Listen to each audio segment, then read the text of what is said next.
Muito bom dia, tantos presentes quantos ausentes. É meio esquisito para mim também falar para um público que não vejo. Geralmente fui professor universitário muitos anos, geralmente vejo meu público. Agora sei que estou falando para não sei quanta gente que não sei nem quem são e onde que estão. São as maravilhas da nova tecnologia.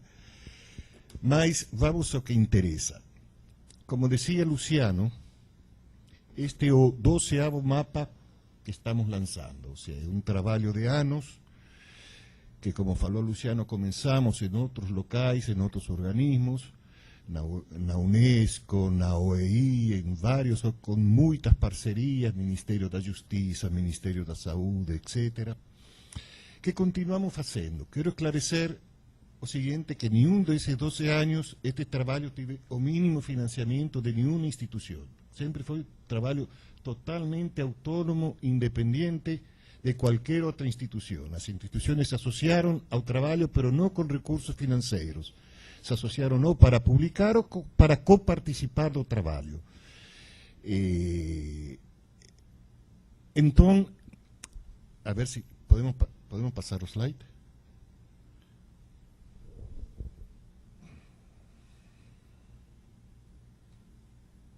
Está passando, né? Passou? Como estava comentando para vocês, este é o 12º mapa. Já tivemos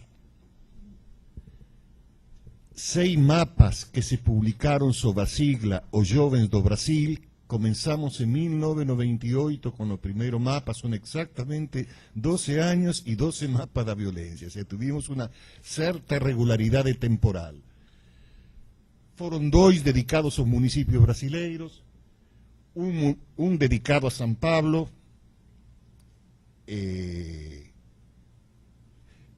a ver se consigo. Aqui travou.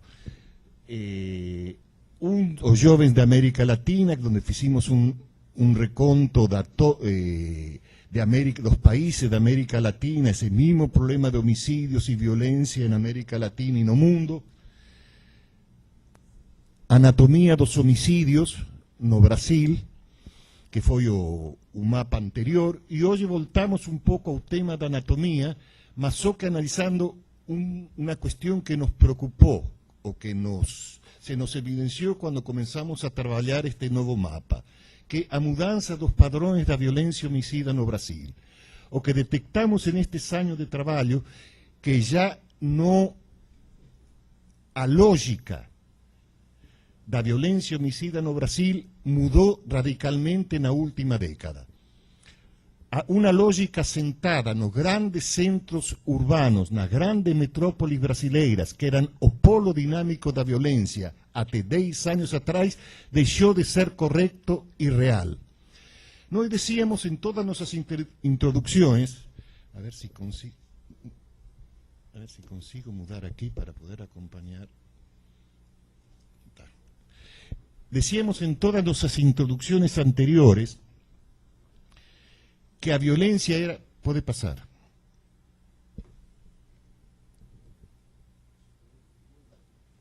Que a violência era previsível. Que quer dizer? Que havia uma certa lógica na evolução da violência brasileira dos grandes centros urbanos, pelas quais nós, pesquisadores, poderíamos prever muito facilmente o que ia acontecer no ano seguinte, em que estados e em que locais íamos a ter aumentos ou decréscimos de violência. A violência virou fato inesperado. Aconteceram na última década fatos que ninguém esperava, nem nenhum pesquisador especialista poderia vaticinar. Quais são as fontes que nós usamos para nossa informação? Por um lado, para homicídios, utilizamos as certidões de óbito, as declarações de óbito que são expedidas por lei para poder fazer qualquer trâmite, e aí se consigna a causa mortis. São médicos, ou em su defeito, testemunhas idôneas, que testificam, digamos,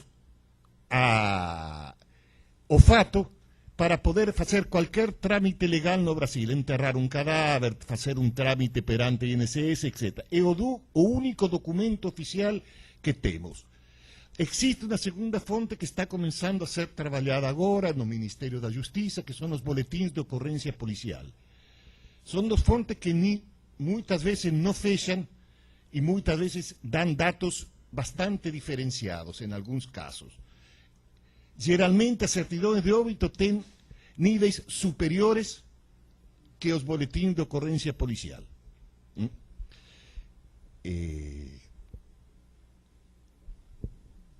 Isso para...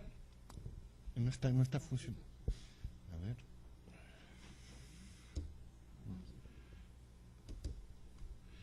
Isso, agora mudou. Agora é terceiro, não? A ver. Isso. ¿Qué categoría utilizamos? Es decir, hay una clasificación internacional de doenças que siguen todos os países do mundo, que é da Organização Mundial da Saúde. A utilizar estes dados eu posso fazer comparações internacionais a través de esquemas internacionais, porque a definição é exatamente igual nas 27 unidades federadas do país e nos 190 e pouco países do mundo que estão dentro da órbita da Organização Mundial da Saúde. Então, facilmente eu posso circular com definições totalmente homogêneas. Que nós utilizamos dessa classificação internacional de doenças da OMS, o que se chama categorias X85 a Y9, que são o que se chamam agressões intencionais, que nós definimos categoricamente, e a própria OMS define como homicídios. Não são mortes acidentais, não são mortes no trânsito, não. São mortes por qual um indivíduo é morto por um outro indivíduo que tive a intenção de matar. Isso que define, que nosso Código Penal chama de homicídios, a intencionalidade. Nosso grande problema aqui é as taxas de população, os números da população quando calculamos as taxas. São o grande problema nacional, não é nosso, é nacional. O que quer dizer? Nós não temos dados intercensitários, são estimativas que o próprio IBGE faz entre um censo e outro. E às vezes, quando se aproxima o próximo censo, pode haver uma certa divergência nas estimativas que faz o IBGE. Então, pode haver algumas oscilações que não são devidas a diferenciais de homicídios, sino que são devidas fundamentalmente a diferencial de estimativas. Pero que todo mundo utiliza, que não tem outra fonte acessível para saber se está melhor ou pior.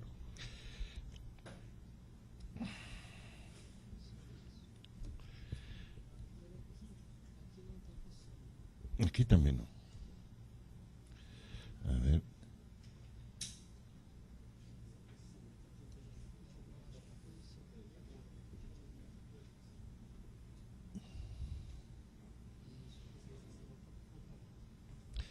A ver, pode passar o próximo, que aqui não está entrando.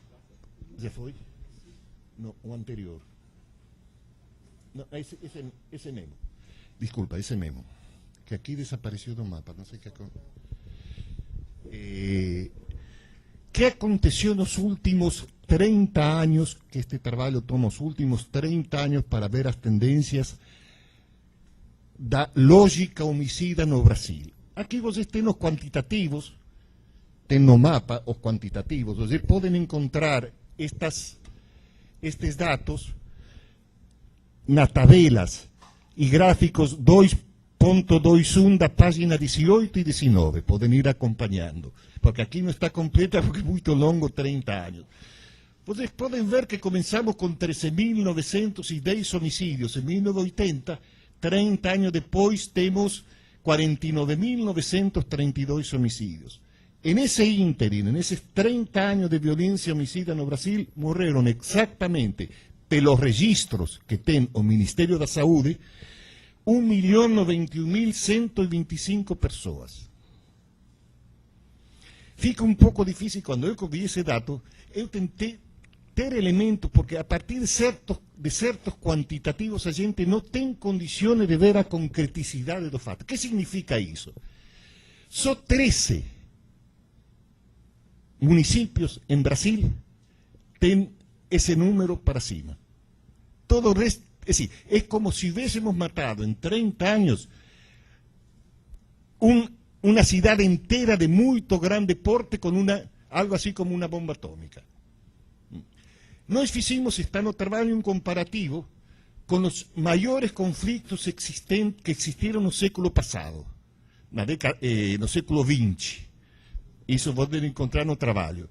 Chegamos à comprovação que no Brasil, sem conflitos religiosos, sem conflitos étnicos, sem conflitos de fronteira, sem conflitos políticos violentos, quer dizer, tipo violência armada, política armada, guerra de guerrillas, etc., sem nenhum desses tipos de conflitos religiosos que tem em outras partes do mundo, nós conseguimos matar muita mais gente que muitos conflitos armados no mundo, a intifada, conflito de Iraque, etc., e conseguimos, sem nada dessa violência armada, matar muita mais gente. Recentemente apareceu um estudo da Convenção de Genebra, que é um grupo de países que se preocupa por este fato, que analisou 4 anos todos os conflitos armados no mundo desde 1974, de 2004 a 2008. Morreram casi 200.000 pessoas nesses 64 conflitos armados que eles elencam. Nosso número de homicídios foi de 190 e pouco mil. Quer dizer, praticamente o mesmo que os 164 conflitos armados no mundo. Isso dá uma ideia das magnitudes implicadas no caso dos homicídios brasileiros. Não, ainda não.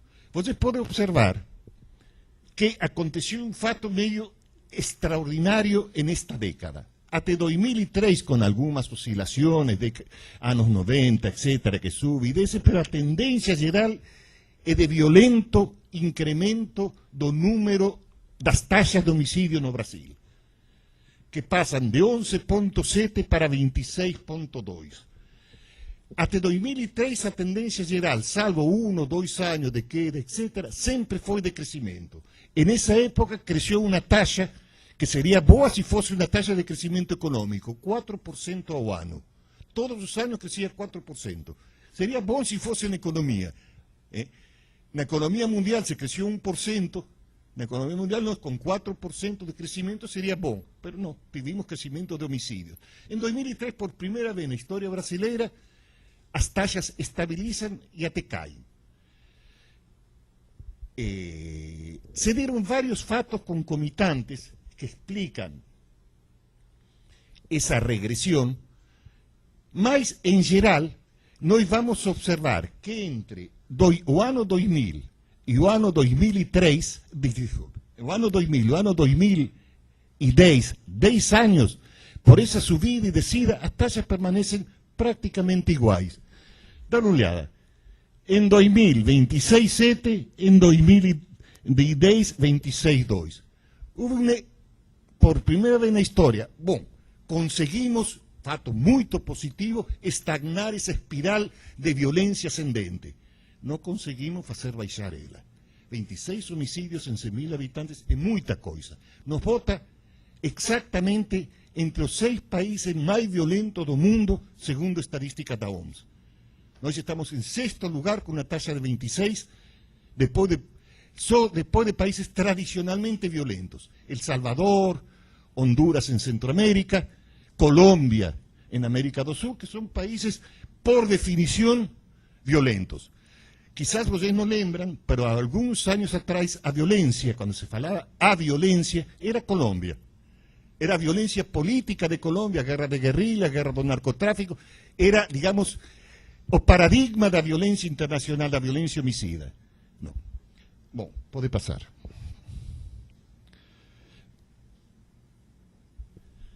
Tá. O que aconteceu nesse momento que nos permitiu fazer estagnar as taxas?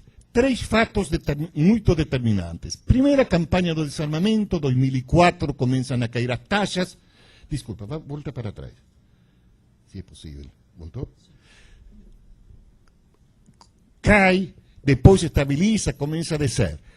E aí, então, llamamos a partir de 2005 que estamos en un equilibrio instável. Por un lado, investimentos en seguranza pública a partir do Plano Nacional de Seguranza Pública de 1999 e o Fundo Nacional de Seguranza Pública de 2000, que investem en aqueles estados mais violentos, São Paulo, Rio, etc., consiguen fazer baixar as taxas dessas grandes metrópolis. Por outro lado, estados que até esse momento eram estados notadamente pacíficos, começam a subir. Da preponderância de uma das duas, um ano prepondera uma, a tendência de queda, outro ano prepondera as subidas, temos um panorama muito oscilante neste fim de semana. Qual das duas tendências vai triunfar? Não se sabe. Até agora vai depender de investimento, de políticas, etc. Pode passar, desculpa. Tá, é aí mesmo. Vocês podem observar nesta tabela que a 2.15 da página 25 do trabalho, qual é o ordenamento que temos em 2010? Começamos a ver coisas muito esquisitas. Em primeiro lugar, Alagoas, que era um estado que estava em posto 11, 10 anos atrás, de repente pulou para cima. Ninguém ia esperar que Alagoas, 5 ou 6 anos atrás, que Alagoas tivesse essa condição de ser extremamente violento. Por outro lado, São Paulo, que estava em quarto lugar, aparece em lugar 25. Pará, que estava em 21 lugar, 10 anos atrás, aparece em terceiro lugar.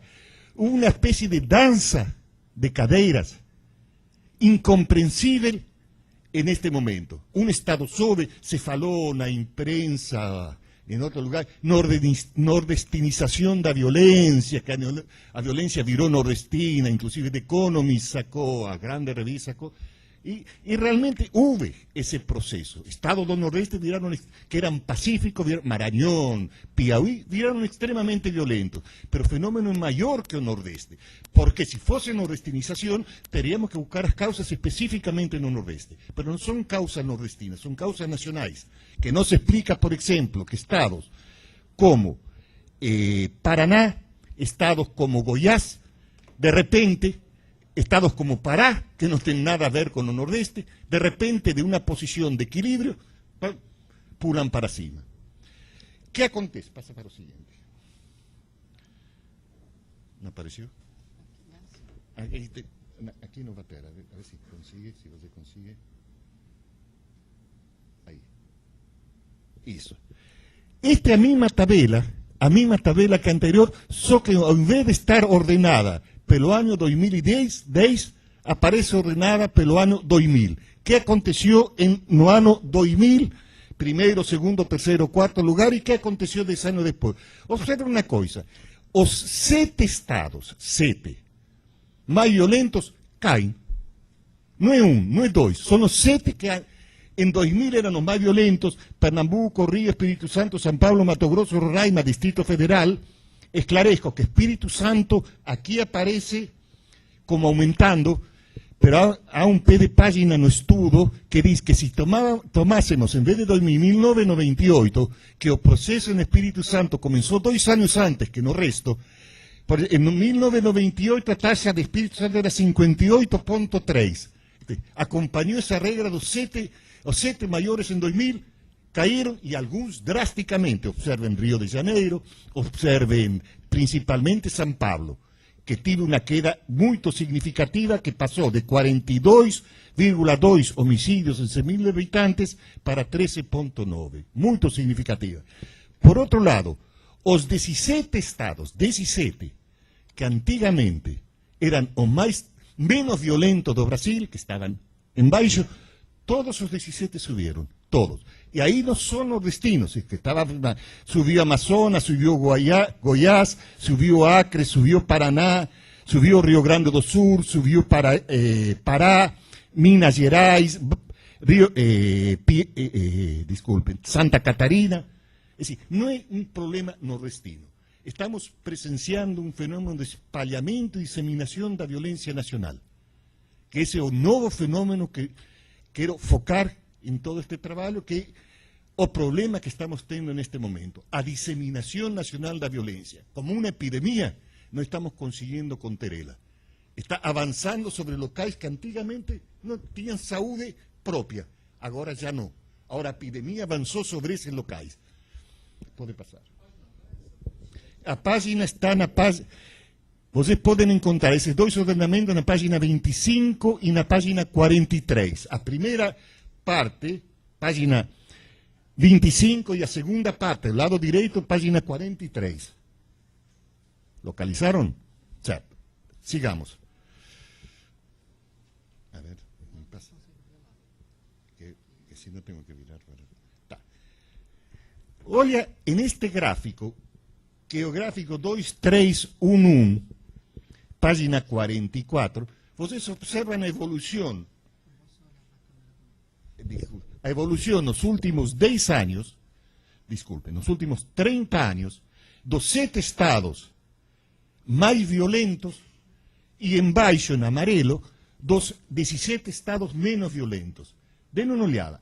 Os estados mais violentos, em vermelho, crescem de 1980, passam em 1980 de 17,2 para 47,4, mais que triplicam, enquanto que os estados 17 menos violentos permanecem, passaram de 7,9 para 11,7 no ano de 1999. Pequena queda. Todo motor da violência homicida no Brasil estava nesses 7 estados, esses 7 estados mais violentos. Den uma olhada que acontece a partir de 1999. O contrário, os estados mais violentos caem drasticamente. De 47,4 homicídios em 100.000 habitantes, caem para 22,1. 22,1, embaixo da média nacional. Enquanto que os que eram menos violentos em 2000 suben de 11,7 para 28,4. É decir, os 17 menos violentos superan em taxa de homicídios os que eram mais violentos. Mais violentos agora têm 22,1 homicídios em 100.000, menos violentos 28,4. Pode passar.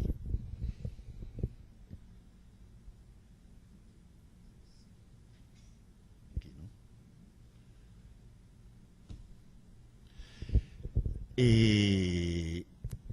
Esse fenômeno nós chamamos de disseminação da violência no estudo. O que quer dizer disseminação da violência? Quando estados que antigamente, no ano 2000, ainda eram estados pacíficos, tranquilos, temos 5 estados em 2000 que ainda têm menos de 10 homicídios em 100.000 habitantes. Agora, praticamente em 2010, todos esses estados aumentaram. O estado que menos homicídios tem no Brasil está acima do nível epidêmico, 12,5 Santa Catarina. Já não temos nenhum estado embaixo do nível epidêmico de violência no Brasil. Um segundo fenômeno, se este fenômeno foi de um estado para outro, se trasladaram os polos dos estados mais violentos para estados menos violentos.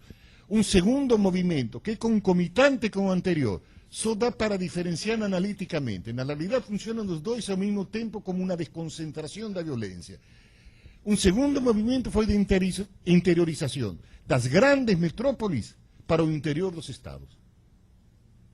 É decir, o que poderíamos chamar os novos polos do crescimento econômico no Brasil e do crescimento da violência no Brasil. Den uma olhada neste gráfico. A linha superior está marcando, a vermelha está marcando capitais e regiões metropolitanas, a linha amarela está marcando o interior dos estados. Den uma olhada que a partir de 2003, capitais e regiões metropolitanas caem drasticamente. A partir de 95 aproximadamente, há um certo processo de estagnamento, mas começam a cair a partir de 2003. De 44,1 vai cair para 33,6. Isso está na página 51 e 52 do relatório. Por outro lado, o interior dos estados continuou, desde 1996, continua avançando o galope. Praticamente a distância entre os dois tende a se encurtar. Se nada mudar nos próximos 10 anos, o interior vai ultrapassar, já os estados menos violentos já ultrapassaram os mais violentos. Em menos de 10 anos, os municípios do interior, em média, vão ultrapassar capitais e regiões metropolitanas, com este ritmo de crescimento.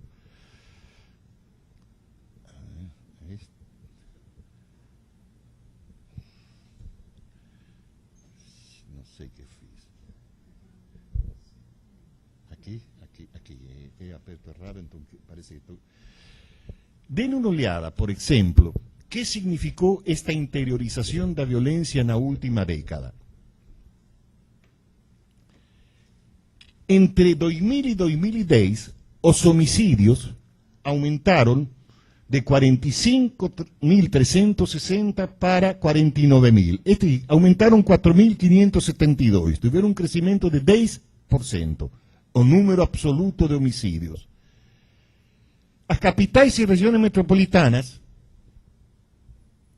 passou de 339 para 28.700, tiveram uma queda de 11%, enquanto que o interior cresceu de 13.000 para 21.000, 8.000, aumentou 62%. ¿Qué quiere decir? En este momento o interior se está convirtiendo en un entrave para as quedas nacionais. O motor dinámico da violência já não está ni nas grandes metrópolis ni nas regiões metropolitanas. En este momento se desplazou para estados tranquilos y estados y municipios do interior. Pasa.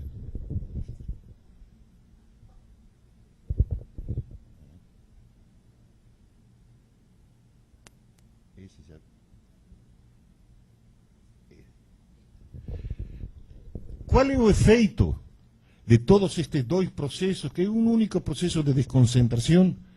Se nós analisarmos por tamanho dos municípios que acontecia 1980 a 2000 e que acontece na última década, vamos a ver que já não são os mesmos municípios que estão crescendo.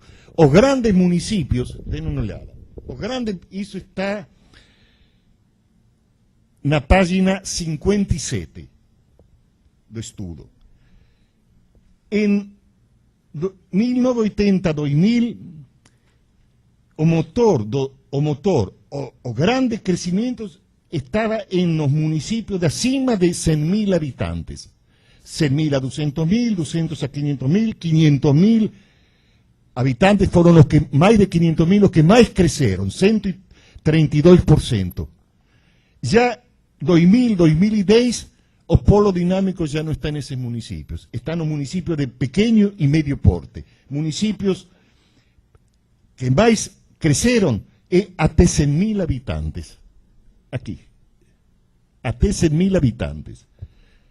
Essa é uma consequência. É decir, o que antigamente se pensava que o interior eram as ilhas de tranquilidade, deixaram de ser na história e nossa realidade.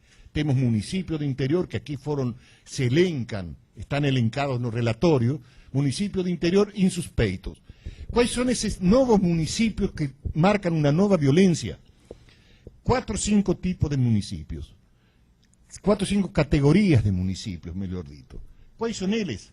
Polos de crescimento, polos que nos últimos anos viraram polos de crescimento econômico, que junto com a investimento, população, etc., estão trazendo também criminalidade, e em uma situação diferente da anterior.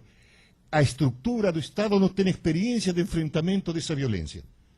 É decir, são estruturas não preparadas ou insuficientes para este novo modelo de violência, que é um modelo da cartelização, da grande organização criminosa, que não é nacional já, é internacional. Segundo, municípios de zona de fronteira. Municípios de zona de fronteira, como Coronel Sapucaia, como Foz do Iguaçu, etc., são municípios nos quais essas grandes organizações transnacionais encontram locais de passo para contrabando de armas, droga, piratería, miles y otras formas. Tercero, municipios de turismo predatorio, generalmente municipios del litoral, que tienen un atractivo para el final de semana, donde junto con la bebida, etcétera, hay un incentivo a violencia. Municipios tradicionalmente violentos, como Zona da Mata no Nordeste o Polígono da Maconha en Pernambuco, que son zonas tradicionales de violencia.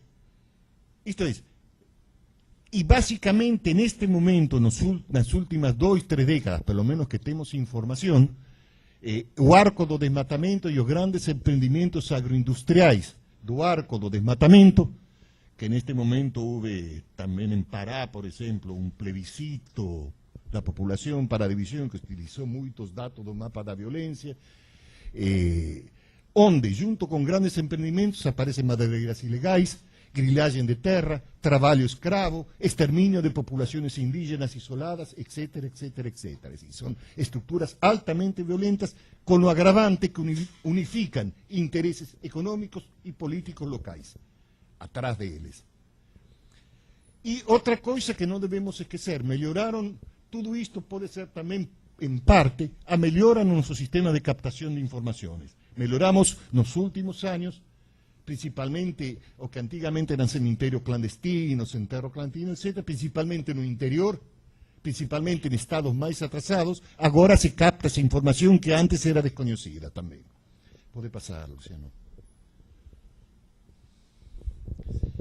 ¿Cuál es?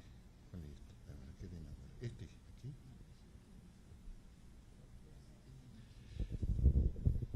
Bueno, más o menos ya estuvimos falando a desconcentración económica, os investimentos en segurança pública nos polos tradicionais, a melhoria da cobertura dos datos de mortalidade, son factores que explican, e todo deslocamento, toda migración, tem o que podemos chamar factores expulsivos. Alguém vai embora porque tem algo errado onde está, e factores atractivos, quer ir a um lugar que tem coisa, oferece coisa melhor. Quais são os factores expulsivos en este momento? Dos polos tradicionais, estagnación económica, en los últimos años no hay crecimiento porque no hay investimentos, etc. Y los investimentos en seguridad tornaron las policías mucho más eficientes y los aparelhos de seguridad también más eficientes. ¿Qué quiere decir? O custo-beneficio en esos locales donde mejoró eficiencia policial, se implantó fotocrim, infocrim, se implantó georreferenciamiento en muchos estados, etc. Una mejoría tecnológica, mejoró eficiencia policial, pero lo cual la bandidaje, en vez de continuar actuando donde actuaba, prefirió mudar para locales que no tienen ese tipo de protección y ese tipo de problema, interior u otros estados. Los nuevos polos, dinamismo económico, rola empleo, tengrana, hay circulación económica, por lo tanto, miran focos de interés para criminalidad. Y en situaciones de deficiencia e ineficiencia de aparelhos de seguridad pública. Y por otro lado, un espalhamiento también muy importante de algo que podríamos denominar cultura da violencia. No es solo a criminalidad que mata, son ciudadanos honestos, son ciudadanos pacíficos, que en situaciones límites tienen un arma disponible, van y matan.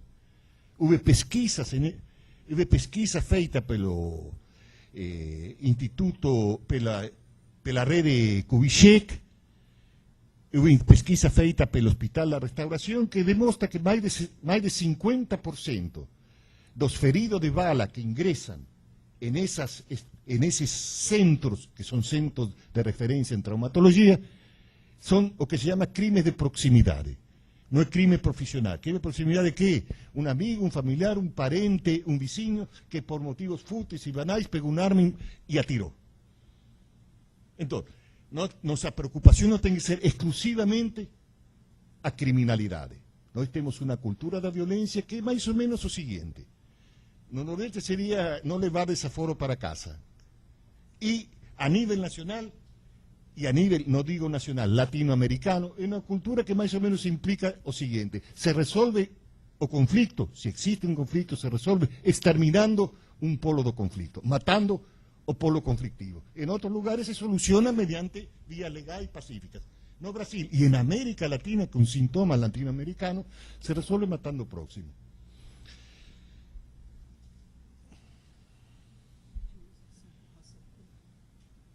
Então, só vou dar alguns flashes saindo deste tema, da mudança de focos, etc., alguns flashes de coisas que existem e persistem ainda. Victimização por raça-cor. Isso vocês vão encontrar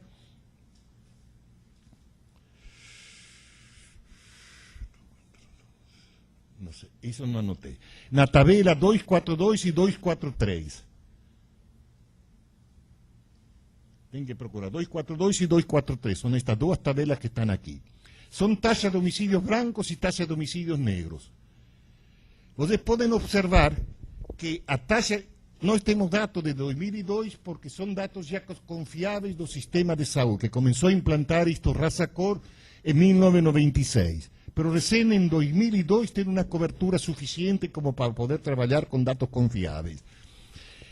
A taxa de homicídio, de morte por homicídios de brancos caiu de 20,6 para 15 desde 2002 a 2006. A taxa de homicídios negros aumentou de 30 em 100.000 para 35,9. Uma cai, outra aumenta. Fazendo a comparação, que chamamos índice de victimização negra, assim, que porcentagem a mais de negros morrem a mais que brancos, vamos a ter que em 2002 era 45,8% de mais proporcional, maior morte de negros que de brancos proporcionalmente ao tamanho da população. Em 2006 passa para 82,7%, es decir, morren 82,7% mais negros que brancos, e em 2010 passa para 139,1% a mais. Estados donde prepondera os homicídios brancos, 39 Paraná, que aliás é o único estado do Brasil com victimização negativa de negros, que quer dizer, se mata mais branco que negro, o único. Em todos os outros estados do Brasil, nos 26, há muita mais morte de negros que de brancos. Quem lidera as taxas de homicídio negros são Alagoas com 84,9, Espírito Santo com 63,2 e Paraíba com 58,8 homicídios em 100.000. E nos índices de victimização, Alagoas tem 1.846. Por cada branco que morre, morren 19 negros. Paraíba, por cada branco que morre, morren 17 negros. E Pernambuco, por cada branco que morre, morren 7 negros. Esse é mais ou menos o que... Por que acontece isto? Volta para trás, desculpa. Por que acontece isto? Primeiro, porque a morte de brancos, principalmente a morte de brancos abastados e zonas brancas, são geralmente mais... o crime é mais visível na mídia, se noticia mais a morte de brancos e a morte de bairros abastados que a mortes de negros. E segundo, e tão importante como o anterior, é que aconteceu um fenômeno de privatização da segurança pública no Brasil. O que quer dizer isso? Aconteceu o mesmo que acontece na educação, que acontece na saúde. É decir, quem pode pagar, paga a segurança privada, que protege melhor. Quem não pode pagar tem que ter a segurança pública, que nem sempre protege como deveria proteger. Nem sempre da educação como deveria dar, nem sempre da saúde como deveria dar. Pode passar, desculpa.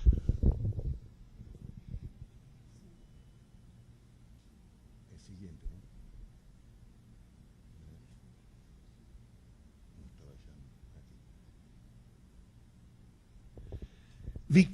Algo que permanece é a victimização juvenil. Quando falamos de homicídio, falamos preponderantemente de morte de jovens. Aqui na primeira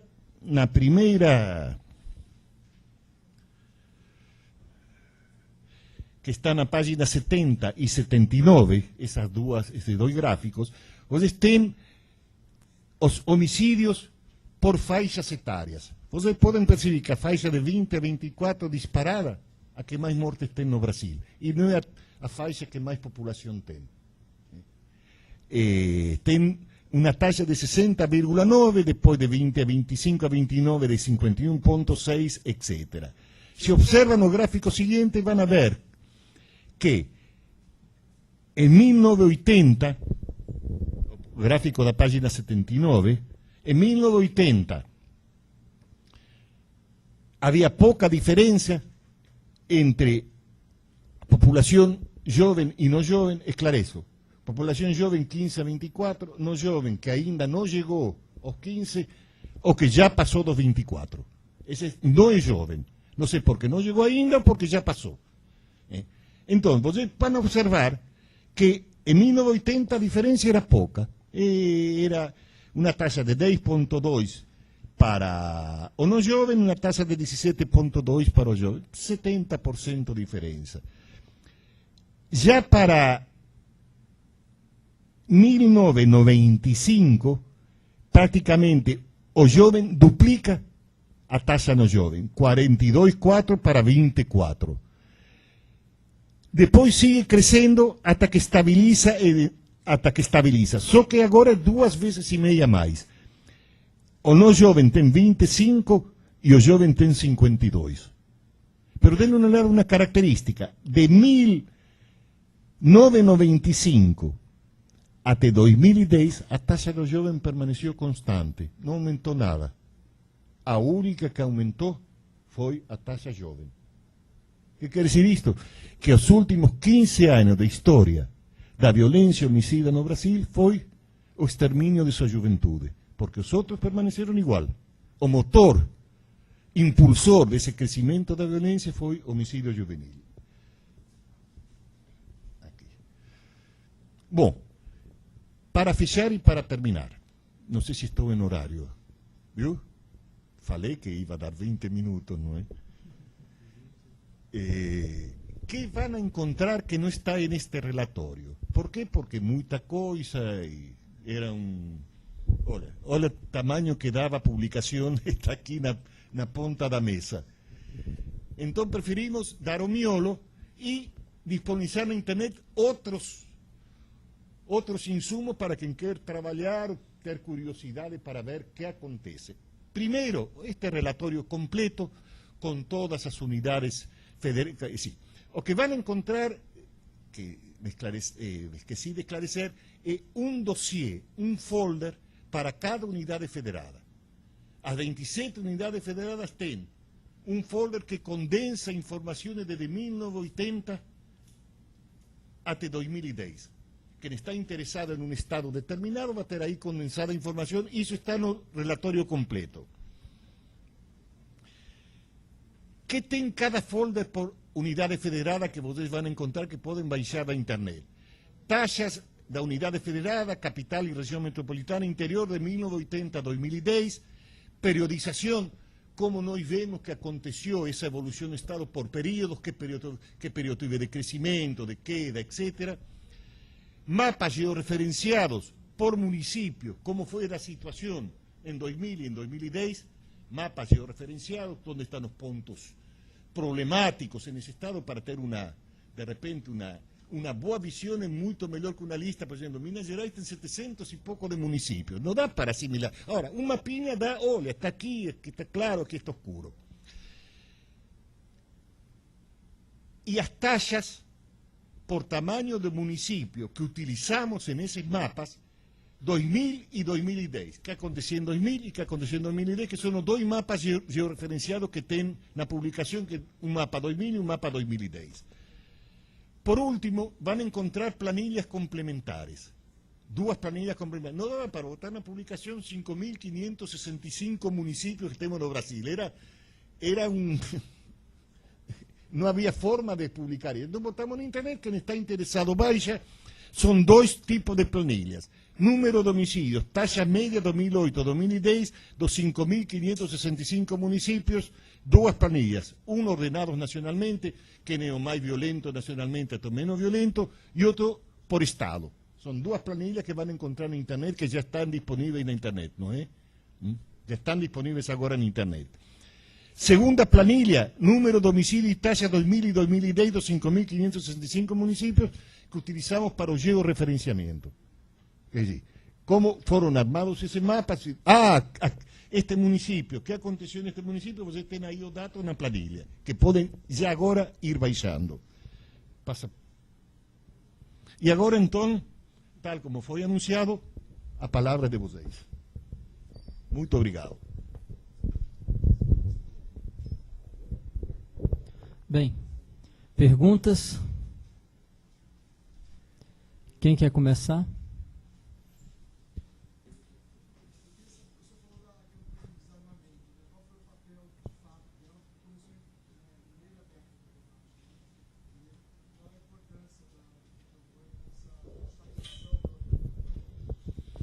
Bom, a menos que tenhamos estudos muito mais aprofundados, realmente existe neste momento uma discussão na imprensa qual foi o papel da campanha do desarmamento. Não sabemos exatamente, quantitativamente, por isso devemos fazer um estudo que ainda não se fez, que há modo de fazer, um estudo que se chama, não importa, de níveis hierárquicos, de correlação, que tem que ser feita para deslindar a responsabilidade de cada um, porque tem três fenômenos actuando concomitantemente, que ninguém sabe qual foi a contribuição exata de cada um deles. Exacta. Primer fenómeno, o fenómeno da interiorização, o fenómeno de espalhamento nacional. Segundo fenômeno, essas políticas estaduais que deram certo, que são independentes da campanha do desarmamento. Políticas estaduais em São Paulo que começaram em 1997, pero começam a cair. Para o ano 2000 começam as primeiras quedas antes do desarmamento. Melhoria de nossas taxas é outra variável que não está muito controlada. Neste momento temos institutos médicos legais que não tínhamos antigamente, temos no interior, em estados, etc. Isto é, são três coisas que actuaram concomitantemente. Minha visão, a partir de alguns estudos não acabados neste momento, que dio su contribución, sí. Que no se puede negar esa contribución, ¿por qué? Porque en aquellos estados, inclusive San Pablo, que ya estaba cayendo, comenzó a caer a mayor velocidad a partir de la campaña de desarmamento. Es decir, dio una contribución. No podemos decir que esas quedas de origen son exclusivamente de la campaña de desarmamento. No, no son exclusivas. Ahora, quiero lembrar una cuestión, dos cuestiones. Está na introdução no acápite da Constituição da Unesco, que foi gerada quando se saía da Segunda Guerra Mundial, 1945, que diz exatamente isto. Se a guerra está na cabeça dos homens, temos que actuar na cabeça dos homens. Só. Não é a arma que mata, é o homem que empunha a arma que mata. Nós temos uma cultura da violência que a arma incentiva a mortalidade, porque a arma foi um instrumento criado só para matar, não tem outra justificativa, não foi criada para costurar sapatos ou para jogar beisebol como taco de beisebol, foi criada exclusivamente para quem empunha a arma tem que estar decidido a matar. Então, a primeira coisa que faz as Nações Unidas quando chega uma situação de conflito é desarmar a população. A primeira atividade. A primeira que entra os capacetes verdes, capacetes azuis, desculpem, desarmam a população. Iraque aconteceu em qualquer situação conflitiva. Ora, nós temos uma situação conflitiva evidente que mata muita mais gente. Ou seja, nós não vamos a desarmar a população. Segundo, temos evidências de pesquisa, não porque nós queremos ou fizemos um estudo.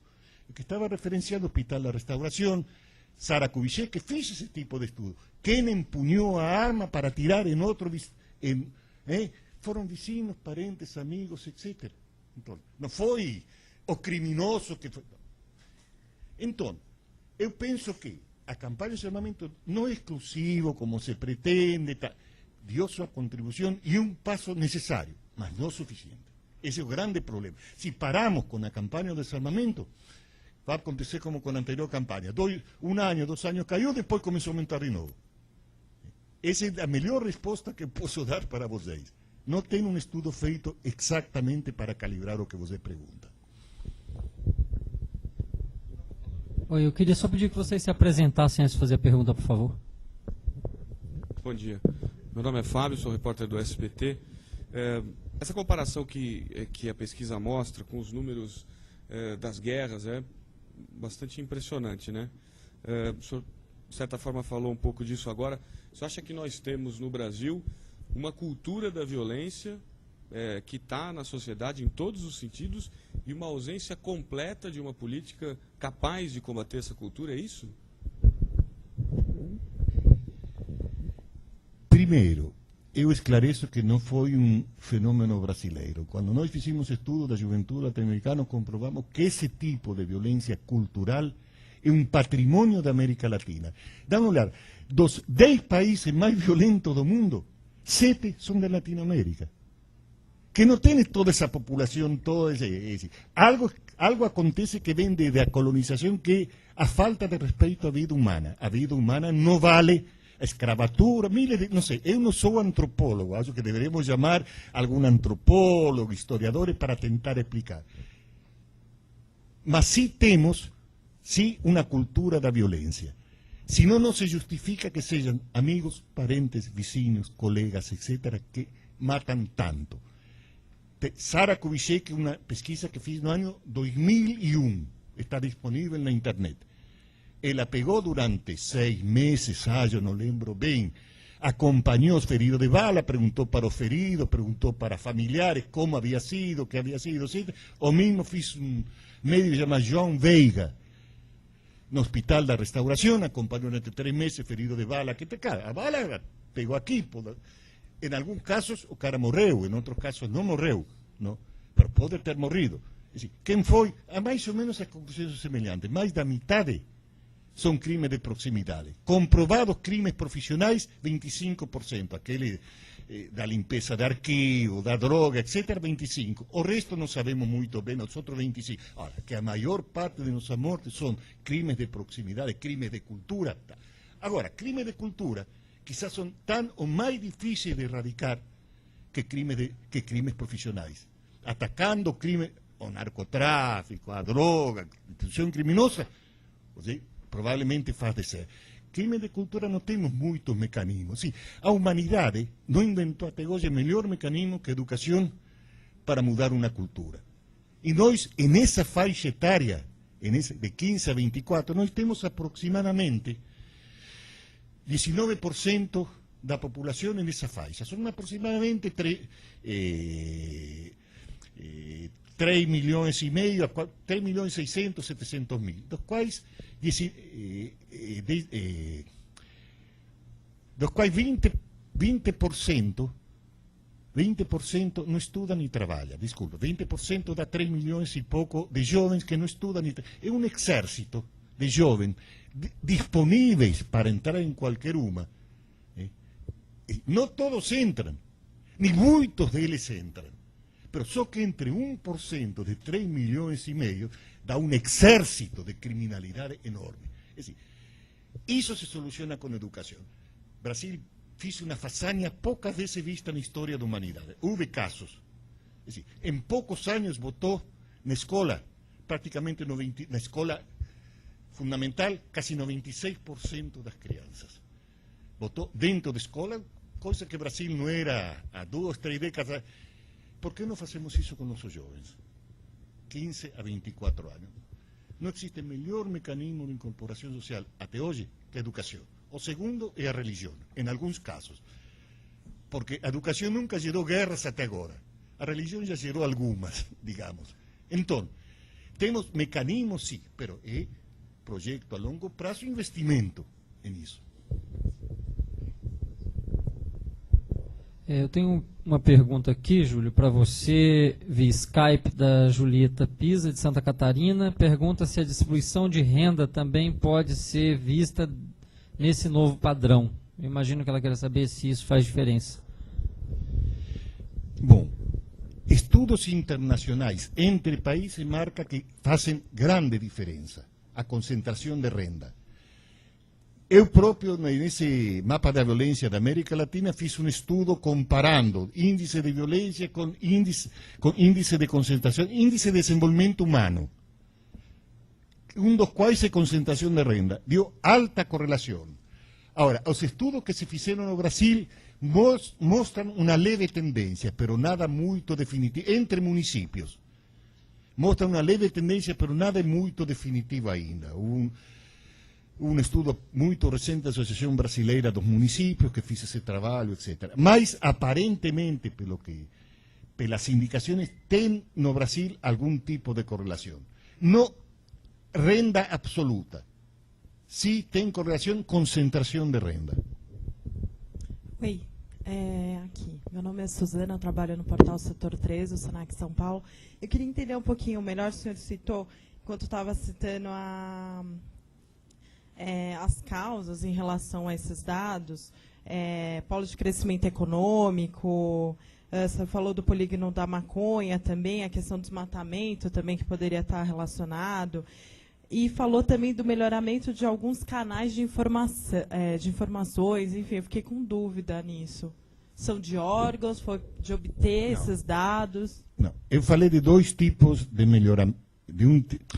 Na medida que melhorou a eficiência do aparelho de segurança nos estados tradicionalmente violentos, a violência migrou. Não migraram fisicamente, não estou dizendo que sejam os mesmos indivíduos que estavam em São Paulo antigamente que foram para, não sei, Alagoas. Pero sim estruturas têm abrangência nacional. Estruturas criminosas que têm abrangência nacional e até internacional agora. Foram a locais de menor eficiência policial, porque não tinham o preparo, os investimentos, a estrutura que estavam nessas. Por exemplo, roubos de bancos, os últimos anos aconteceram nos interiores, se encontraram células criminosas tipo São Paulo, tipo Rio de Janeiro, no nordeste brasileiro. Então, houve uma mudança de estruturas, um deslocamento, aproveitando o custo, digamos, uma hipótese de custo-benefício. O custo aqui é muito grande em São Paulo, em Rio, porque há uma repressão ativa. No interior, praticamente, é a mesma repressão de antes, de antigamente. É o pequeno destacamento, quase sem armamento, sem condição. Obviamente, em locais que circula muito dinheiro. Esses polos de crescimento do interior circula muito, tem pleno emprego, banco, movimentação financeira. Obviamente, o mínimo cálculo de racionalidade, o bandido não é irracional, diga, por que vou roubar um banco protegido se posso roubar um banco desprotegido? Essa é a lógica. Não sei se essa era a tua pergunta. Não. Não. Então...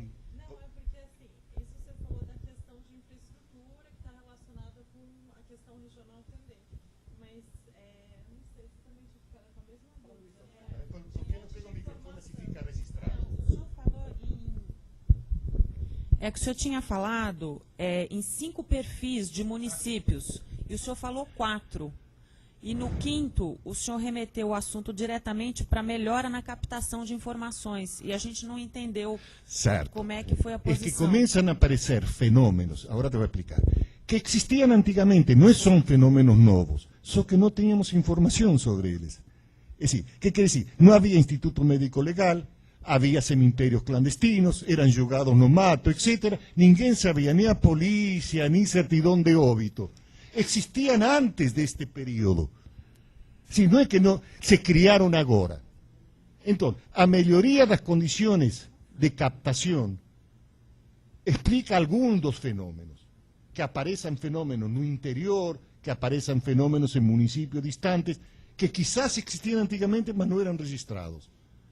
Não sei se se entende. Não, sim, entendemos, mas isso daí faz parte dos 3 fatores, né, que a gente pode atribuir. Exato. Desarmamento, políticas estaduais positivas. 5 tipos de municípios. De municípios. Nós então, temos os novos polos de crescimento econômico. Perfeito. Municípios de zona de fronteira. Municípios de turismo predatório. município do Arco do Desmatamento, município de bandidagem tradicional, Esse. aquele que eu mencionei, Polígono da Macônia, Zona da Mata, que já vem prehistoricamente sendo, digamos, a bandidagem de aluguer, digamos, que se considera... Perfeito, perfeito. Em primeiro lugar, antes de passar para a próxima pergunta, queria avisar que quem pediu estudo com embargo já está desembargado. Se alguém tiver algo para colocar no ar, pode colocar a partir de agora. Próxima pergunta. Bruno do Estadão. Bom dia, doutor Júlio. Só uma dúvida pontual. Teve recentemente um estudo da Fundação Getúlio Vargas que questionou os dados do Rio de Janeiro do DataSUS, né? Falou que tinha muitos homicídios a esclarecer, se não me engano, e que por isso as estatísticas do Rio eram baixas. O senhor encontrou, e são os mesmos dados que o senhor analisou, não sei se o senhor encontrou alguma distorção no Rio de Janeiro. Eu não fiz esse estudo. Você fala do estudo do Cerqueira, que fiz esse lançamento público, tudo mais, é um estudo... Bom, tem dois categorias, não, que estão atuando ali, que eu não estudei o fenômeno Rio de Janeiro, nem estudei esse fenômeno. Já há muitos anos atrás que venho insistindo essa questão do... que o DataSUS tem uma categoria que se chama mortes com intenção não indeterminada. Que quer dizer intenção determinada? Não sabemos se foi intencional, homicídios, se foi acidental, mortes acidentais, se foi autogerada, se o cara pegou um revólver e se matou. Pero aparece em categoria de mortes com intencionalidade indeterminada. Os boletins de ocorrência policial têm a esclarecer. O esclarecer são os boletins. Em geral, nos estados que tem um, tem o outro, bastante, em geral. Mas eu não estudei esse fato, eu não fiz neste trabalho um estudo desse fato, inclusive o Beltrame, secretário de Segurança, respondeu, já há poucos dias atrás houve uma audiência pública na Câmara, que os dois contemporizaram, tá? São coisas que, escuta, te dou dois dados para você entender, dois dados objetivos, não é um Estado, é país.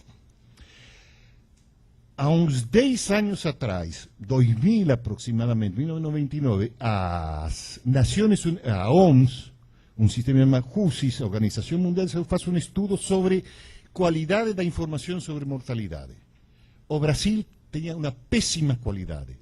20% dos homicídios não eram registrados. Por estimativa, que não me pergunta como fizeram, mas são epidemiólogos de primeira magnitude internacional. Se afirman alguma coisa, deve ser por... Não é digamos, uma estimativa, tá? É coisa séria. O próprio Ministério, há pouco tempo, fez uma avaliação de sua qualidade de informação e diz que aproximadamente 10%. Foi melhorando, sabemos que foi melhorando nos últimos anos. Sabemos, foi melhorando sim. Isso está dentro do marco da espécie. O que surpreende em alguns casos, neste caso, que você espera esse tipo de indefinição em estados com menor cobertura médico-legal, com deficiência. Não espera em estados avançados, que esse é um pouco o eixo da discussão de Cerqueira. O eixo da discussão, que não se pode, se é verdade o que ele diz, que eu não sei, não acompanho esse dado, não tenho esse dado, se é verdade o que ele diz, não se pode esperar esse nível de indefinição em um estado de estrutura médico-legal avançada como Rio de Janeiro. Não sei se responde a tua pergunta. Eu tenho só uma pergunta aqui do Skype. A Patrícia Ferro de Buenos Aires pergunta se é possível esperar que essa disseminação da violência cruze as fronteiras do Brasil para os países vizinhos. Bom, essa disseminação penso que já cruzou há muito tempo, não é que vai cruzar. estava explicando que o trabalho que fizemos, o mapa da violência jovem da América Latina, verificamos que a violência letal, homicida, é um fenômeno praticamente latino-americano. Eu não sei, habría que se preguntar también a recíproca, ¿en qué medida a violencia colombiana, que es prehistórica, a violencia de América Central, que a violencia de gangues, etcétera, está contaminando también Brasil? Es probable que aconteçam as duas coisas. A violência há um estrategista chinês que todos os guerreiros da guerrilha utilizaram, que ele fala da incentivação pelos extremos, da espiral de violência, que a violência tende a se auto-incentivar, a espalhar. Essa tendência era, eu te faço uma coisa, você me faz uma coisa maior, eu te respondo de vez. A violência, nesse sentido, é o mesmo que nos conflitos bélicos. Eu mato me matam dois, eu mato quatro. Essa violência tende a se espalhar realmente como uma virose. É uma virose. É assim, nessa virose latino-americana eu não sei quem é o ovo e quem é a galinha. Não se sabe. Nós fomos contaminados por essa violência da mesma forma que provavelmente estamos contaminando outros locais. Isso é o máximo que posso responder. Queria que o senhor falasse um pouquinho sobre esses problemas que o senhor apontou da privatização da segurança pública. O quanto ela, enfim, representou aí no trabalho, principalmente em relação aos negros. Bom, basicamente não está neste trabalho, senão nesse approach que fizemos, que realmente está acontecendo um fenômeno que acontece, já se está privatizando a Previdência, que era patrimônio do Estado, ou que se privatizou a educação, se privatizou a saúde ao longo da história, etc. Não aparece como processo de privatização, mas sim, você vê a lógica é privatização. A educação, que era basicamente atributo, responsabilidade do Estado, passa a quem pode pagar, paga uma educação melhor para seus filhos. Quem não pode pagar, tem isso, tem a educação do Estado, saúde, idem, previdência, idem, tem vários. É mais crítico porque, de acordo com todas as teorias que temos sobre o Estado se constitui como Estado pelo monopólio da violência legítima. É a tese weberiana que impera actualmente. O único que pode exercer violência no território nacional legitimamente é o aparelho do Estado. Está derogado, abrindo mão desse patrimônio, criando, por um lado, forças privadas armadas que, segundo estimativas, mais que duplicam as forças de segurança públicas, que quer dizer, se você conta exército, polícia, bombeiros, etc., você vai ter mais ou menos 700, 800 mil homens, e neste momento, estimativas informais, porque uma coisa são os registrados, outra coisa trabalham como bico final de semana nas boates, cabarés, etc., que não se sabe quanto nem quem são. Se estima que mais ou menos tem 1.700.000, 800.000 homens, sim, mais que duplica. E a indústria da segurança, que não é só empresa de segurança, são empresas de blindagem de carros, empresas de grades para as casas, etc., é a indústria que mais avança um ritmo de 30% a 40% de crescimento ao ano. É assim, há toda uma indústria montada nesse entorno. O problemático de toda essa indústria, parte da segurança privada, que está imbricada demais, apesar de ser ilegal, com a segurança pública.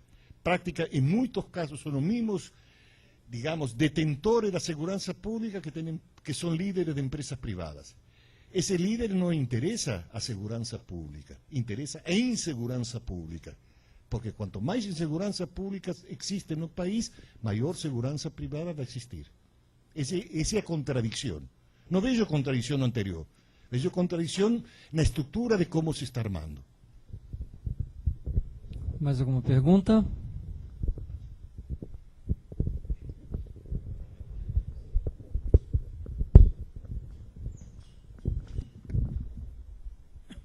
Bom dia, meu nome é Fernanda, eu sou repórter do IG, o site.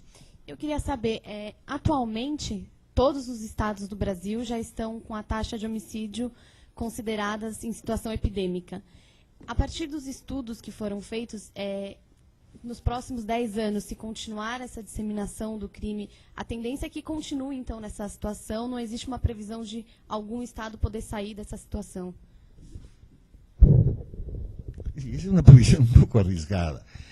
Eu falo em geral a tendência, se nada mudar, a tendência é a média dos estados sobrepassa do interior, os estados já ultrapassou a média.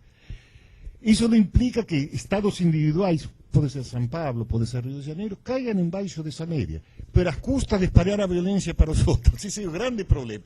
O que está acontecendo nos últimos anos, essa curva que eu vi, que eu mostrei a partir de 2004, é que está caindo aqui, mas está aumentando ali. É mais ou menos o fenômeno do espalhamento, que estamos tapando um buraco e abrindo outro.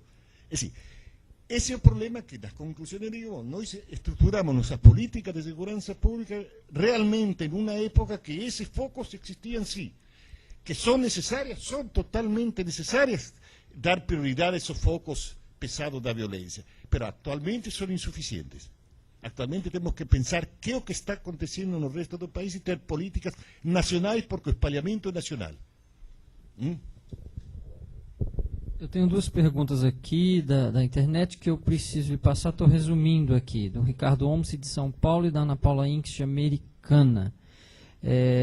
Eles querem saber o seguinte, se o senhor acha que essa tendência de vitimização juvenil tende a aumentar, né, e o que isso representa para o país? Bom, pelos nossos dados, essa estagnou e está caindo a partir de 2004. Mas não caiu o suficiente ainda. O problema é que se está mantendo a taxas extremamente, 50 homicídios em 100 mil jovens, uma taxa extremamente elevada. Significa para o país, perda de investimentos. Estamos investindo em educação, em saúde da juventude e se perde. O que seria, há uma análise que fazem os especialistas, que se chama anos de vida perdidos. O que quer dizer? Se perde isso. Isso foi um investimento da família, foi um investimento do Estado, foi, te digo, nos cruz números. Ora, se perde gente. Nós somos contra de mandar nossos filhos à guerra. Ora, nossos filhos estão em uma guerra, estão morrendo mais que em uma guerra. Então, o problema neste momento não é só um problema quantitativo. A violência gera enormes custos para o país. O que se gasta em uma empresa, o que se gasta na família, etc., em segurança, que não aparece. Por exemplo, uma mãe preocupada compra um celular para o filho de 14 anos porque vai sair à rua. Isso, neste momento, se compra celular, pero por segurança. Olha, não sei onde que ele há, se bota grade, se bota cerca elétrica, se bota guarita, há um custo enorme, que é um custo social. Pero o fundamental não é esse custo, o fundamental é outro custo. Por que utilizar? Quero explicar, iba a explicar no livro, não deu muito problema. Por que estamos utilizando essa? Não é minha, esclareço. Se atribui a mídia a OMS, também não é da OMS. Esse nível de 10, mais de 10 epidêmico. Houve dois autores relevantes, um que se chama Ratinoff, y otro se llama Bernardo Klingsberg, que escribió un libro reciente con Amartya Sen, que es el Premio Nobel de Economía,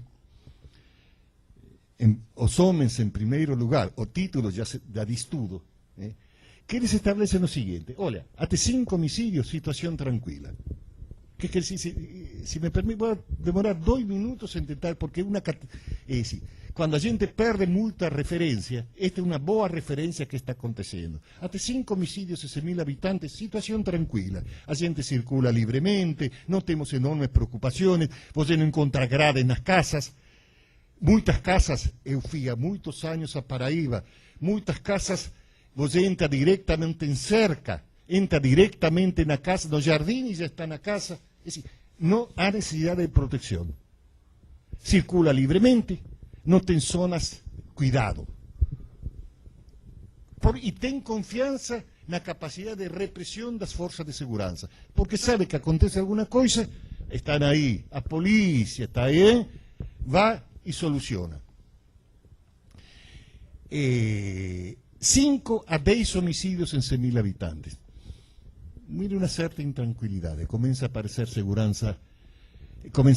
inseguranza sobre aseguranza, comienza a aparecer graves, comienza a aparecer cuidado filho que te pueden robar o carro si te dicen esa esquina, no va ese bairro que pesado, comienza a aparecer entonces segurança privada porque se pierde confianza en la capacidad de resolución de nuestro aparelho de segurança pública.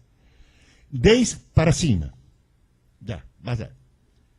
Prácticamente ninguém confia na capacidade do aparelho. Impera a segurança privada, quem pode pagar, quem não pode pagar, morre. Uma enorme intranquilidade. IPEA, que está mencionado no livro, fez uma pesquisa sobre temores e percepções do brasileiro em segurança pública. Praticamente mais de 80% dos brasileiros, mais de 80%, têm medo de morrer assassinado. 80%.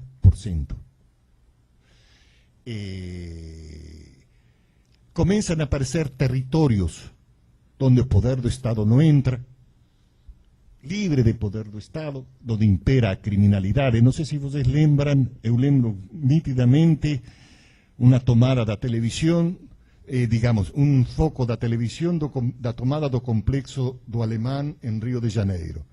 O aparelho de segurança entrou como en una guerra en un territorio.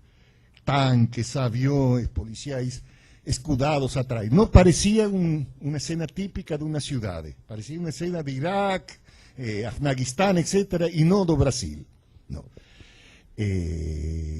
Y o mais preocupante é que começa a aparecer todo un proceso de cooptación do aparelho do Estado pela criminalidade e pela violência. Aí começa a aparecer executivo, legislativo e judiciário altamente implicado com a força da criminalidade, do desordem e da violência. Isso serve como parâmetro, quizás em alguns locais mais, em alguns locais menos. Por isso eu uso bastante esse 10 como nível epidêmico. 10 realmente nos mostra que a coisa está pesada. E nós não temos neste momento Estado. Sí. Ratinov con 2T, F final, que é um especialista na área, e Bernardo Klicksberg. O trabalho de Ratinov está mencionado na bibliografia, você pode encontrar na bibliografia, toda a referência. E Bernardo Klicksberg, o trabalho se chama Os Homens em Primeiro Lugar, e foi publicado aqui no Brasil, junto com o Prêmio Nobel da Paz, que é Amartya Sen. Está mencionado, está toda a referência da bibliografia aqui do trabalho. Bom, eu tenho mais 2 perguntas da Daniela Garcia, do jornal Hoje em Dia, de Minas Gerais.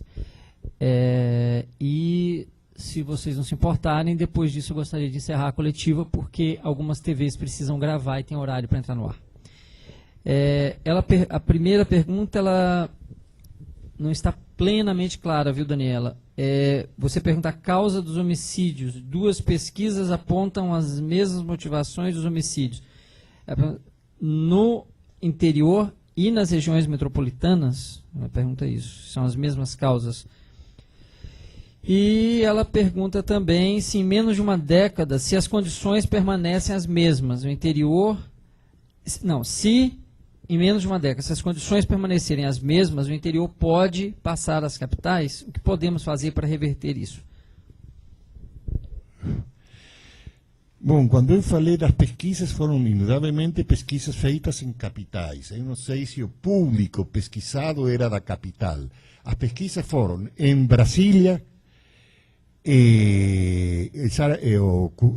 da Rede Kubitschek em Brasília, em Salvador, e a terceira pesquisa foi Hospital da Restauração em Recife. As pesquisas foram feitas em capital. Agora, não sei se o público era exclusivamente, como são centros de referência, geralmente um ferido pode vir do interior e pode vir a parar na capital.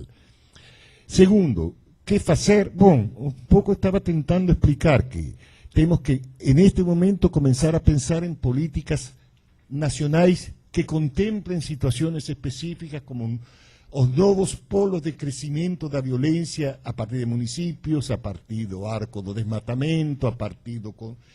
que já está sendo, por exemplo, que já em várias alocuções já está sendo contemplado pelo Ministério da Justiça o problema dos municípios de zona de fronteira, a partir de maiores controles que já se devem estar exercendo, acho que vão a ter algum efeito. É decir, começar a pensar, por um lado, políticas nacionais, pero que atentem às especificidades de cada município. Por isso é importante, e por isso estamos fazendo trabalho, porque deem uma olhada, por nossa experiência internacional de enfrentamento da violência, não é a nível nacional que se soluciona a violência, nem sequer a nível estadual, apesar de ser patrimônio do Estado. Os exemplos dos últimos anos que temos de enfrentamento da violência são políticas com base municipal. São Paulo, vamos começar a ver, São Paulo, não foi o Estado de São Paulo, foram a região metropolitana que criou o Fórum Metropolitano de Segurança Pública, que começou a implementar medidas aqui na região metropolitana de São Paulo, Diadema, Guarulhos, etc., que começaram a revertir a violência. Por exemplo, exemplo típico agora, a secretária nacional de Segurança Pública em Brasília, a doutora Miki, que foi secretária de Segurança aqui em Diadema, que fez baixar a violência do município mediante medidas municipais de rebatimento nacional, pero com profunda raiz municipal. Por isso começamos a publicar mapa dos municípios brasileiros, precisamente para, digamos, subsidiar essa discussão nos municípios. Tem municípios que, a partir dos dados, a resposta, vários, não só um, a resposta mais comum é: nós não temos tudo isso. Eu já recebi correspondência de Câmara de Vereadores, etc., já tive audiências públicas, dizendo: não temos toda essa violência. Então, municípios que não assumem os níveis de violência que têm, porque, primeiro, em alguns desses municípios, quero esclarecer, é conveniente a violência. O que quer dizer? Municípios que vivem, não são municípios ilegais, a população é ilegal, mas vive da ilegalidade. Hotéis, restaurantes, etc., que se estruturam em base a uma circulação ilegal. Isso não lhe interessa que suma esse tipo de violência, desconhecem essa violência. Eu tive, desculpe, um fato anedótico, mas real, uma resposta dada pelo jornal a um mapa da violência, muito tempo atrás, do dono de uma funerária. Que dizia: olha, aqui não pode ter 30 homicídios, como você diz, porque eu sou o dono da funerária e eu trabalho com 10 caixotes por ano e sobram. 10 caixões por ano e sobram. Aí sai o juiz da comarca, dessa comarca, e diz: olha, esse cara vive em base disso e eu registro muito mais do que está registrado aí, porque aparece cadáver no mato. Então, obviamente, o dono da funerária não está minimamente interessado que haja menos violência. Então, são municípios de zona de fronteira que também há colúdio entre o legal e o ilegal, etc. Então, realmente, apresenta situações muito diferenciadas. Bom.